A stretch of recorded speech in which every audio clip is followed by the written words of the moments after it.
Finally OpenAI ChatGPT 5 అయితే release చేసింది. Human intelligence కి మరింత దగ్గరగా అడ్వాన్స్డ్ పవర్ఫుల్ ఫీచర్స్ తో చాట్ జీపీటీ 4 రిలీజ్ అయిన ఆల్మోస్ట్ 2 years తర్వాత ఈ మోడల్ తీసుకురావడం జరిగింది. ఈ జీపీటీ 5 గురించి శామ్ ఆల్ట్మన్ మాట్లాడుతూ ఇది మీకు content creation, writing, coding, problem solving లో చాలా అద్భుతంగా పనిచేస్తుందని చెప్పి ఆయన అయితే చెప్పడం జరిగింది. ఈ జీపీటీ 5 లో ద బెస్ట్ పార్ట్ ఏంటంటే ఇది ఎలా ఆలోచించాలి, ఎలా రెస్పాండ్ అవ్వాలనే విషయాల్ని యాజ్ ఎ యూజర్ గా మనం దీన్ని కంట్రోల్ చేయొచ్చు. లైక్ ఇది తక్కువగా మాట్లాడాలా, లేదా స్లోగా రెస్పాండ్ అవ్వాలా, ఎక్కువ ఇన్ఫర్మేషన్ ఇవ్వాలా, ఇలాంటి డిసిషన్స్ ని యాజ్ ఎ యూజర్ గా మనం దానికి ఇన్పుట్ ఇస్తే అది మనకి రెస్పాండ్ అవుతుంది. దీన్ని బట్టి మనం ఏం అర్థం చేసుకోవచ్చు అంటే ఇది జీపీటీ 4 కన్నా more smarter, more faster and human like అనమాట. ఇది ఐటీ ఎంప్లాయీస్ కి అయితే మీకు కోడింగ్ లో హెల్ప్ చేస్తుంది, క్లయింట్స్ కి రిపోర్ట్ సబ్మిట్ చేస్తుంది అండ్ ఆటోమేషన్స్ లో మీకు వర్క్ అనేది ఈజీ అవుతుంది అనమాట. స్టూడెంట్స్ కి అయితే స్టడీ మెటీరియల్ ప్రిపరేషన్ కి, ఎగ్జామ్ ప్రిపరేషన్ కి అండ్ ప్రాజెక్ట్ డీటెయిల్స్ ని ఇన్స్టెంట్ గా మీరు తెచ్చుకోవచ్చు. కామన్ పీపుల్ అయితే shopping comparisons, travel plannings, recipes ఇవన్నీ కూడా మీకు సింగిల్ క్లిక్ తో ఈ జీపీటీ 5 అయితే మీకు ప్రొవైడ్ చేస్తుంది.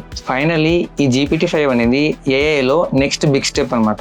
ఈ టెక్ ని మనం జస్ట్ అబ్జర్వ్ చేయకుండా అడాప్ట్ అయితే మన కెరీర్ గ్రోత్ డబుల్ అవుతుంది, లైఫ్ అనేది ఈజీ అయిపోతుంది. మళ్ళీ చెప్తున్నా, ఏఐ మనల్ని రీప్లేస్ చేస్తుందని చెప్పి భయపడకుండా ఏఐతో మనం ఎలా గ్రో అవ్వాలనే విధంగా మీరు ఆలోచించినట్టయితే మీ లైఫ్ అనేది చాలా ఈజీ అవుతుంది.